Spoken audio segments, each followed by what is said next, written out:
Latvijā tiek radīts vairāk nekā mēs spējam ieraudzīt. Te rodas garšas, stāsti un spēks. Pašu produkts, pašu spēks ir 14 sēriju raidījums, kurā kopā ar aizrautīgiem jauniešiem mēs dosimies uz saimniecībām un ražotnēm, lai noskaidrotu, kā top mūsu pašu produkti. No pirmā darba soļa līdz īstai garšai un cilvēkiem, kas iedvesmo. Un katras sērijas noslēgumā Latvijas labākās garšas un radošumas satikšanās. Pašu produkts, pašu spēks. Redzi, sajūti, nogaršo.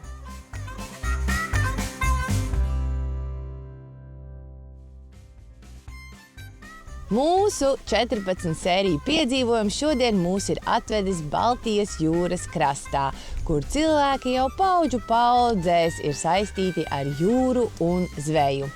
Mēs šodien esam ciemos Bērzciemā pie mazjūras zvejnieka Anda Zariņa, kurš mums pastāstīs par vienu no Latvijas senākajām un svarīgākajām nodarbēm – zvejniecību.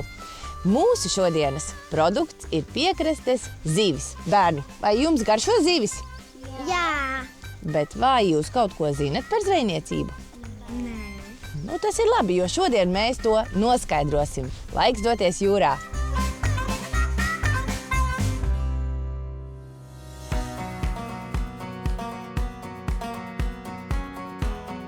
Andi, vai tu man varētu un mums visiem te komandā pastāstīt, kā mazjūras zvejniecība atšķiras no, piemēram, zvejniecības ar lielajiem zvejas kuģiem? Mazjūras zvejniecība, sauktā piekrastes zveja, atšķirās ar to, ka zvejo ar pasīviem zvejas rīkiem, kas stāv uz vietas.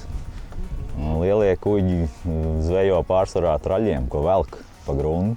Andi, vai jūs varat pastāstīt, no kā ir atkarīgs, cik daudz zivis būs vai nebūs tīklos?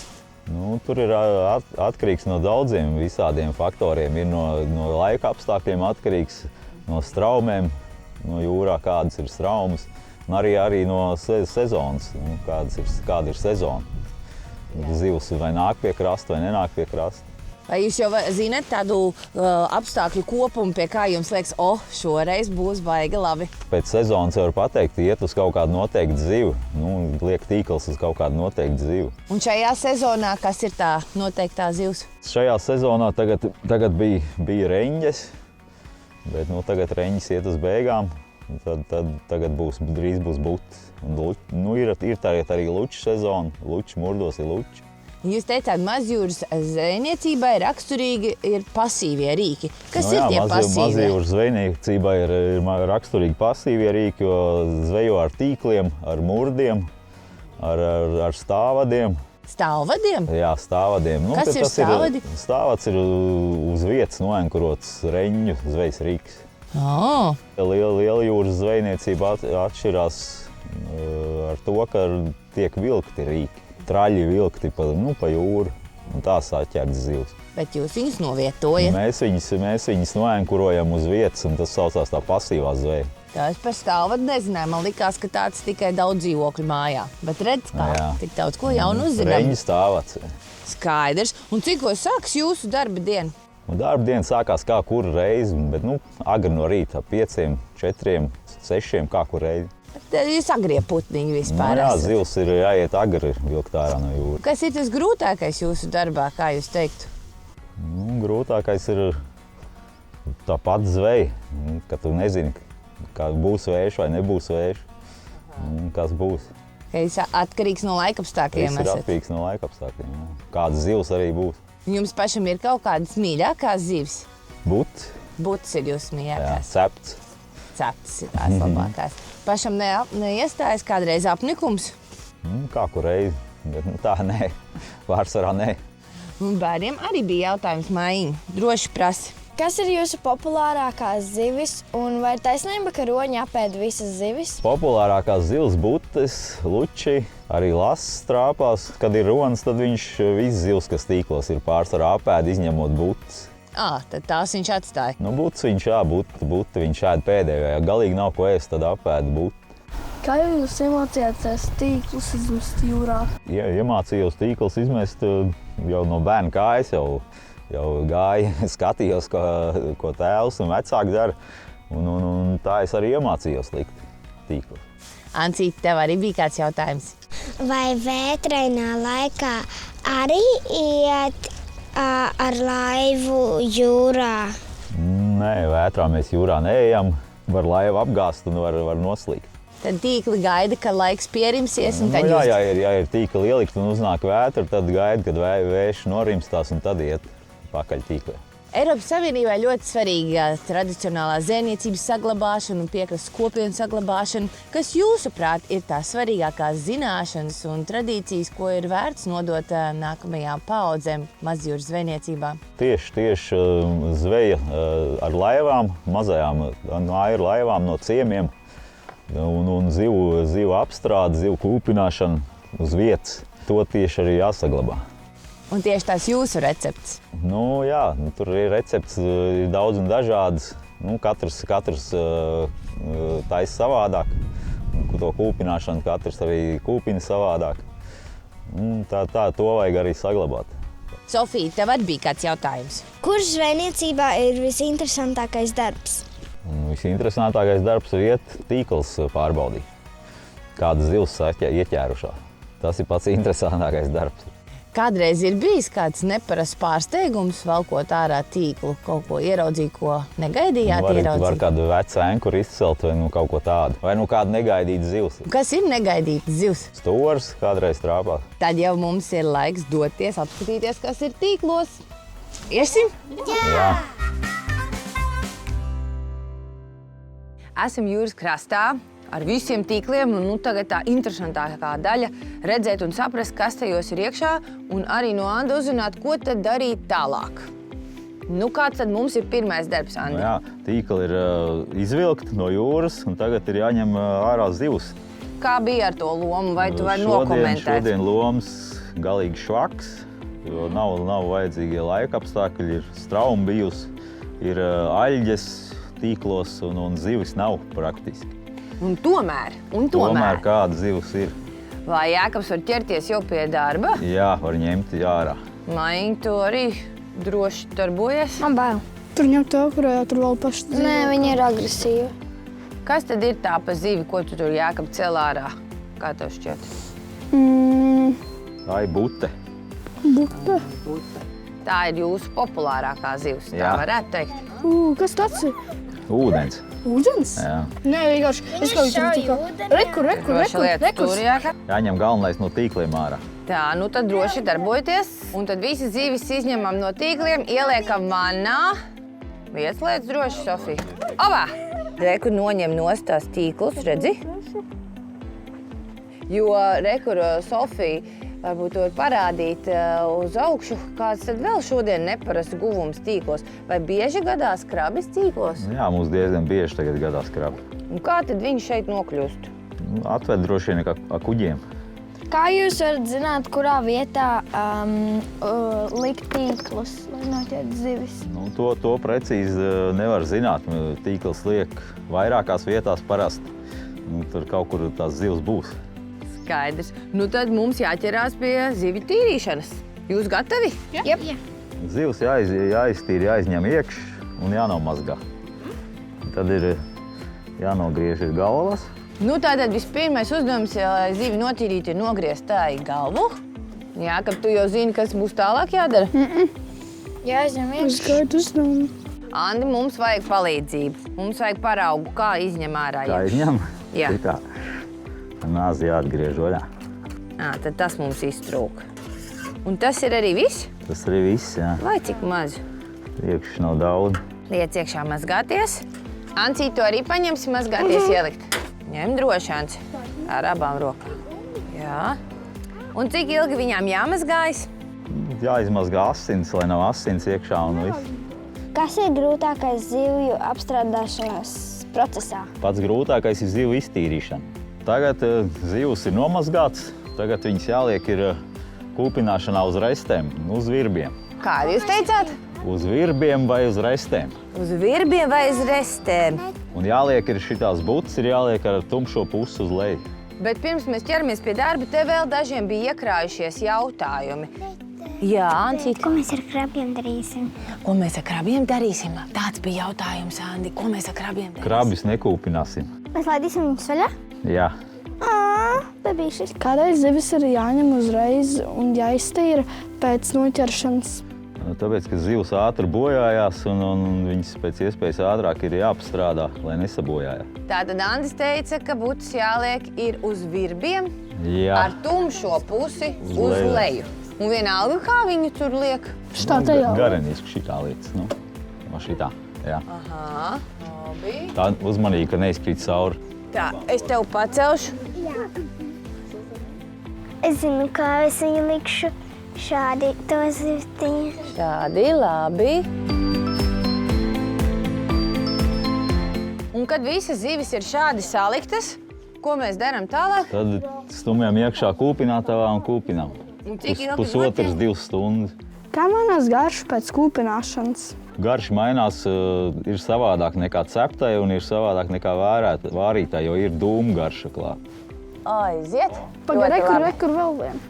Andi, tu vari pastāstīt, kāpēc tās butas atšķirīgas ir izskatā? Nu, viņas visādas ir. Visādas šķirnes? Jā. Mēs esam šo darbu veikuši, kas nozīmē, ka tagad viss tiks stums iekšā kūpinātavā? Jā. Nu, tad vajadzēs mums kādus stipriniekus palīgā iestumt kūpinātavā. Visiem roka jāpieliek, lai lielais darbs uz priekšu tiek. 1, 2 un aiziet, stumjām.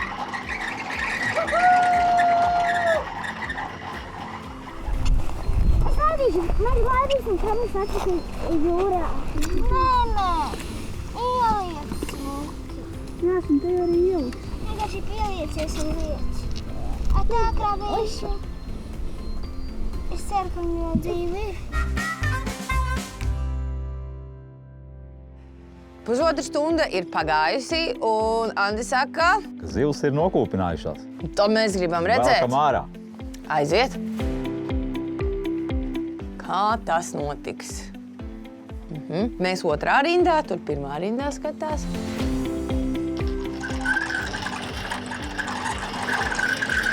Nu, mīļie draugi, šīs būs tās zivtiņas, ko mēs dosim Kasparam, tad apspēlēt kādā foršā receptē. Anda tīklos noķertās un mūsu paša nokūpinātās butas ir šeit uz mūsu galda, un klāt ir arī Kaspars ar kolosālu ideju, kā tās pagatavot. Lūdzu, vārds tev. Paldies, Anete! Un prieks jūs visus redzēt atkal šonedēļ. Tātad mēs ko pagatavosim? Mēs pagatavosim zivju salātus ar svaigiem dārzenīšiem, kas būs gurķīši, redīsi un pieliksim klāt oliņus, zaļumiņus un krējumu. O, izklausās jau ļoti labi. Izklausās labi? Jums kā izklausās? Jums garšo zivis? Jā. O, tas ir lieliski.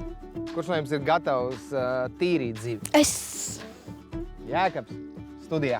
Ļoti labi, tad viena no butēm lidos pie tevis. Lūdzu.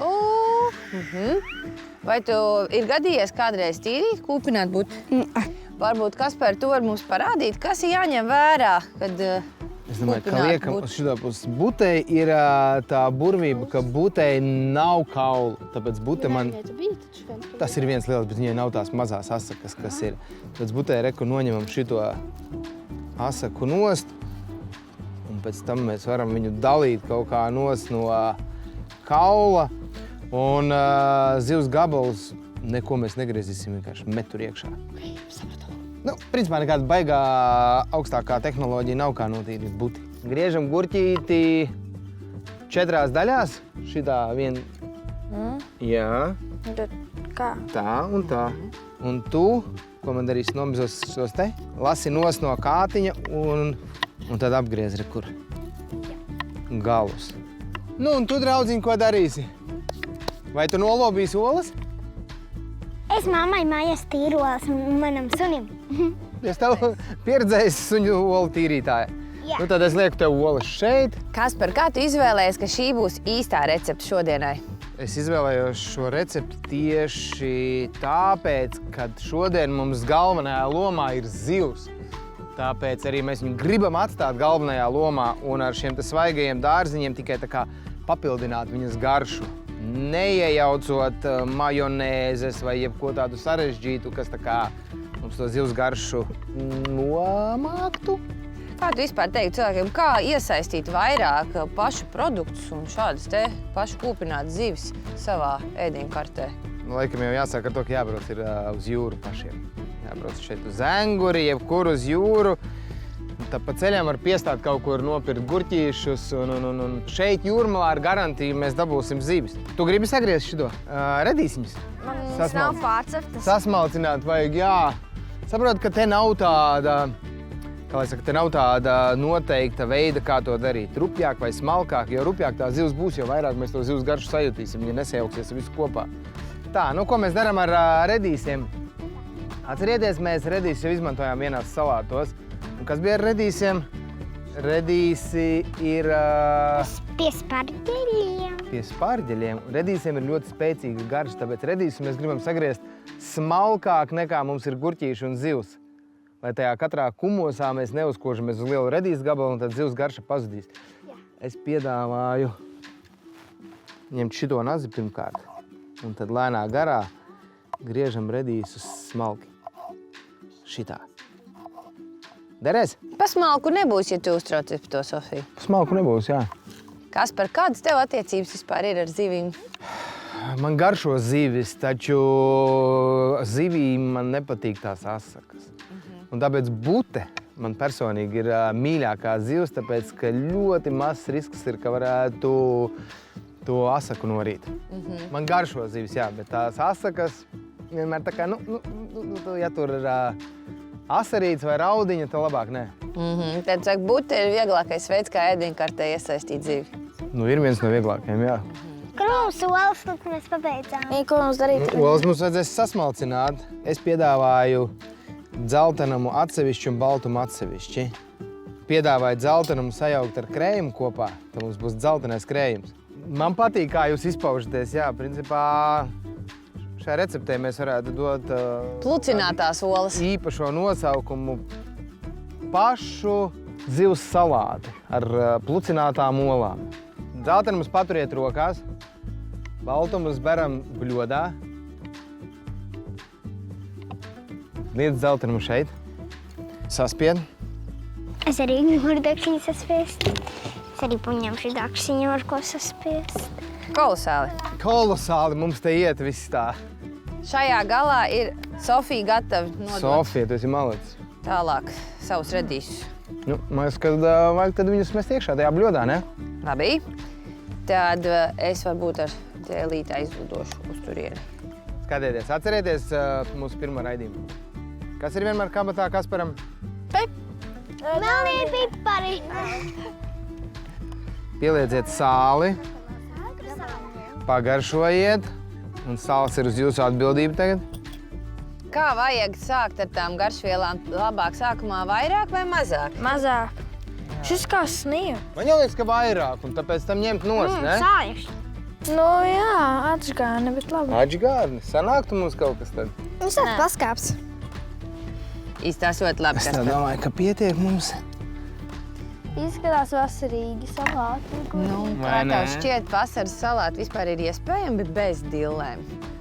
Jautājums ir, vai vispār latvietis kaut ko var ēst bez dillēm vasarā? Bet nevajag pārspīlēt ar dillēm. Labi. Tad jau nav labi.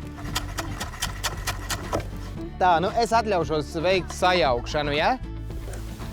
Tā, tagad tas... Ir labi. Lai mēs nesamīcītu visu to salātu, tad mēs maisam šitā, redzi? Šitā. Es arī gribu pamēģināt. Nevis tā kā putru, bet šitā. Ar iecilāšanas metodi. Iecilājumu, jā. Es tagad saservēšu, un tad mēs dosimies piknikā. Lieliski. Tad jau tiekamies tur.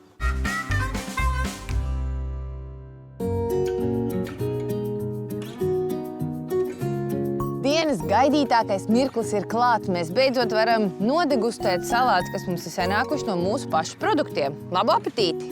Paldies!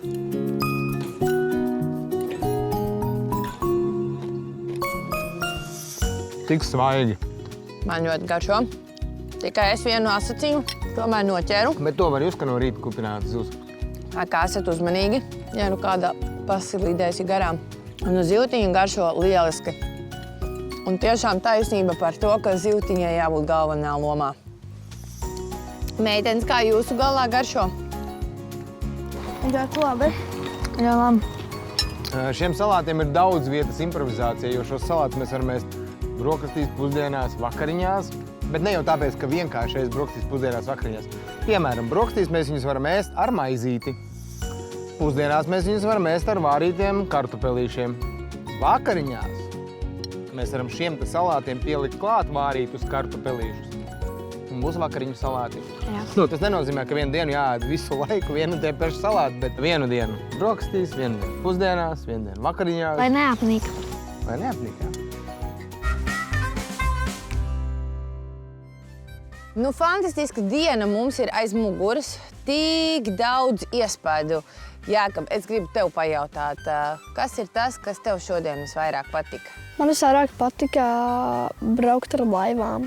Bija sanācis jūrā braukt kādreiz? Baigi nē. Tad šī bija pirmā reize tev? Jā. Ļoti labi.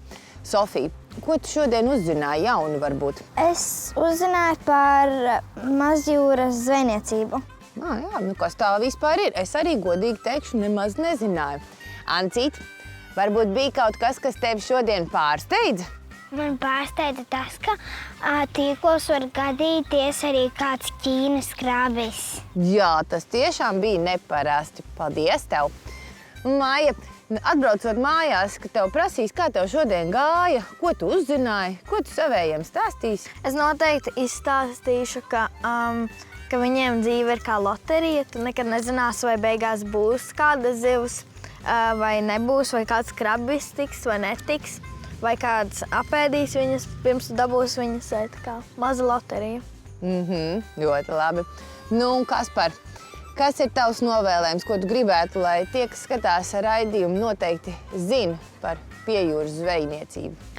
Mans novēlējums un tas, ko es gribu, lai jūs noteikti zinat, kad šeit cilvēki patiešām iet jūrā, paši zvejo, paši žāvē, iegulda savu darbu, un šīs te visas ir mūsu pašu vietējās zivtiņas. Tā kā brauciet uz jūru un gatavojiet salātus. Lieliskā kompānijā. Ļoti labi. Tradīcijās ir spēks, pašu produktā ir spēks. Paldies jums par kolosālo kompāniju un paldies liels Andim Zariņam, ka viņš mūs tik sirsnīgi uzņēma un visu izrādījumu parādīja. Paldies jums, mīļie skatītāji, ka skatījāties līdzi un tiekamies nākamajā reizē. Atā! Atā! Atā!